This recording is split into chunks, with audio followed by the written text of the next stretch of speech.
What happens when you take Hollywood's most thoughtful actor, the guy who's built his career on quiet intelligence, nuanced performances, and staying completely out of the tabloid machine, and corner him with political gotcha questions on live television? The Good Morning America team was practically giddy about their Tuesday booking. Ron Livingston wasn't just promoting his latest limited series. He was the kind of guest that made producers look brilliant. Thoughtful without being pretentious, articulate without being preachy, famous enough to matter but grounded enough to connect. The perfect combination of substance and accessibility that morning television craved.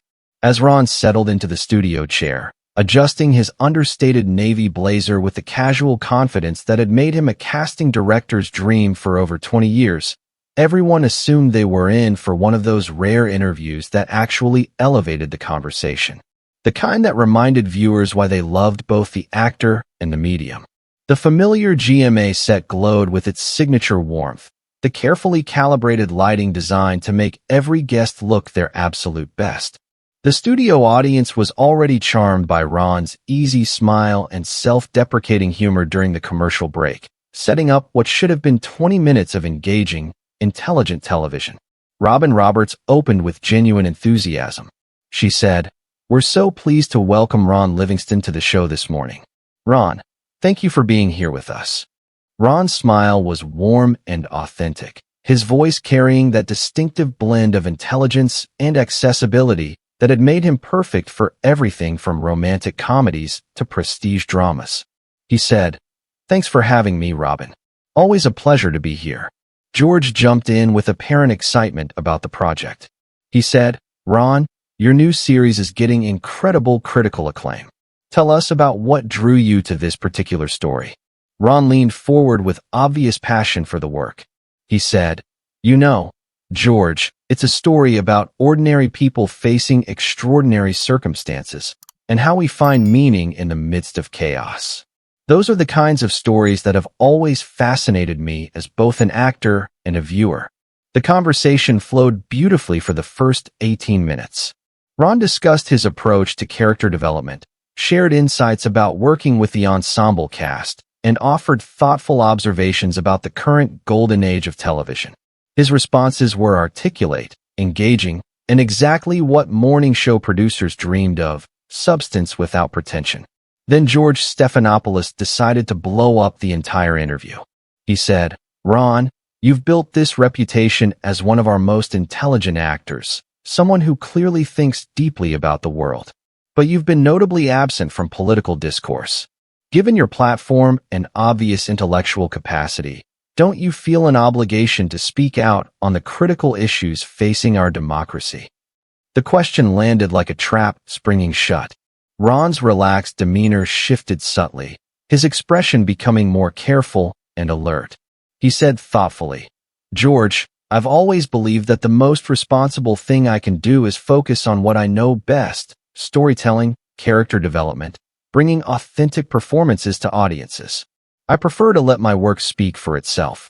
George leaned forward with that prosecutorial intensity that had made him both respected and feared.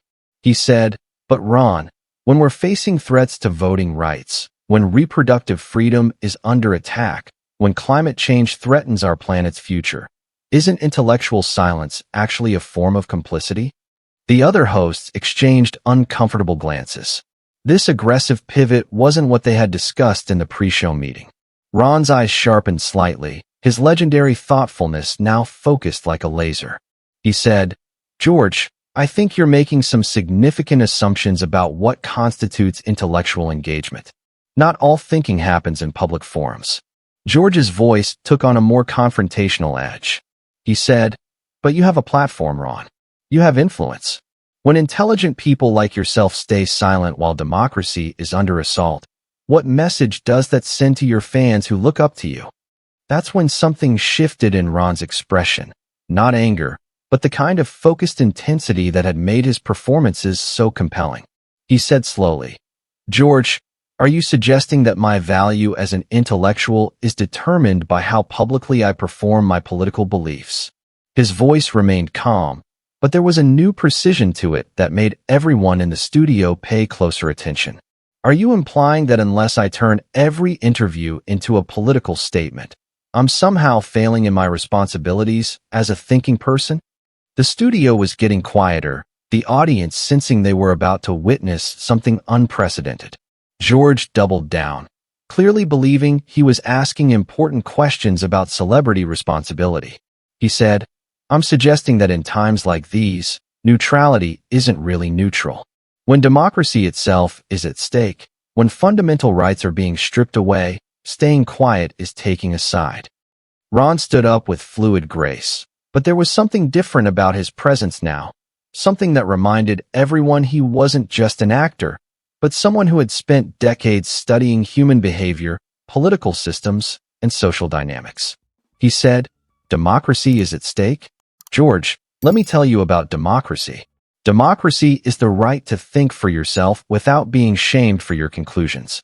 Democracy is the freedom to contribute to society in the way that feels most authentic to you." The audience was completely silent now, recognizing they were witnessing the transformation of one of Hollywood's most thoughtful actors into someone ready to deliver a masterclass in intellectual integrity. Ron continued, his voice building with carefully controlled passion. "Democracy is also the right to privacy in your political beliefs, the freedom to choose when and how you engage with public discourse, and the protection from people who think they can bully you into performing your convictions for their entertainment." George tried to interrupt, clearly sensing he had miscalculated. He said, "I'm not trying to bully anyone." "Yes, you are." Ron cut him off with surgical precision. "You're using shame, guilt, and moral intimidation to try to force me into a political performance I never agreed to give. That's not journalism, George. That's ideological coercion." He walked closer to George's position, his movement deliberate and controlled. "You want to talk about threats to democracy? Let's talk about the threat of demanding ideological conformity from artists, intellectuals, and public figures. Let's discuss the danger of turning every cultural platform into a political battlefield." The studio was electric with tension. Ron's intellectual authenticity was completely overwhelming George's prepared talking points. He continued, "I've spent 25 years building a career on the principle that art should expand human understanding, not narrow it. That storytelling should bring people together, not drive them apart. That entertainment can elevate discourse without becoming propaganda." George's composure was visibly cracking. He said, "But surely you can see the urgency." "I can see the urgency of preserving intellectual independence," Ron interrupted with devastating calm. "I can see the urgency of protecting artistic integrity from political weaponization. I can see the urgency of defending the right to think deeply without thinking publicly." He faced the cameras directly, speaking to the millions watching at home. "You know what real intellectual responsibility looks like? It looks like reading widely, thinking critically, and contributing to society through your unique talents and perspectives. It doesn't require performing your beliefs for strangers or turning every conversation into a political loyalty test." His voice carried the weight of decades of careful observation and analysis. "Some of the most important thinking happens in private. Some of the most meaningful contributions to democracy happen away from cameras and microphones. Some of the deepest intellectual work involves listening, learning, and processing rather than broadcasting." George made one last desperate attempt to salvage the interview. He said, "Ron, I think there might be a misunderstanding about what I'm asking." "There's no misunderstanding," Ron replied with quiet authority.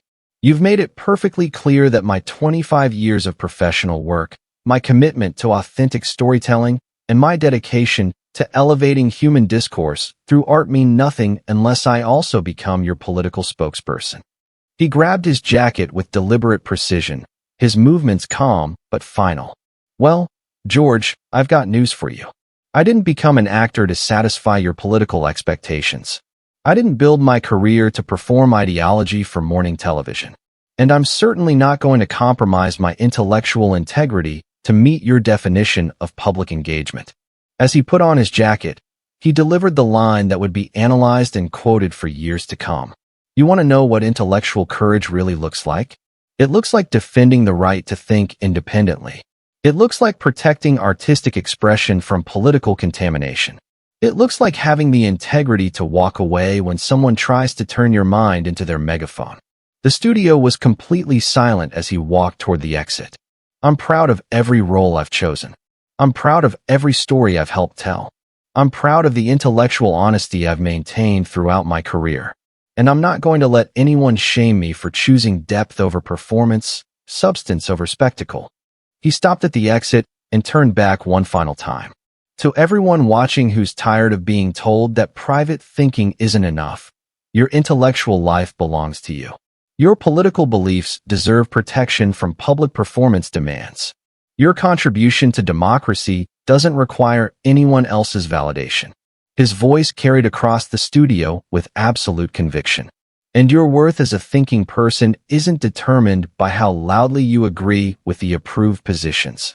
He looked directly at George for the last time. Good luck with your show, George. Maybe someday you'll remember that the best journalism asks questions to understand, not to coerce. That the strongest democracy protects diverse thinking, not enforced conformity. The studio erupted as Ron walked out with perfect dignity, leaving behind a host who looked intellectually demolished and a crew trying to process what they had just witnessed. Within minutes, the footage was everywhere.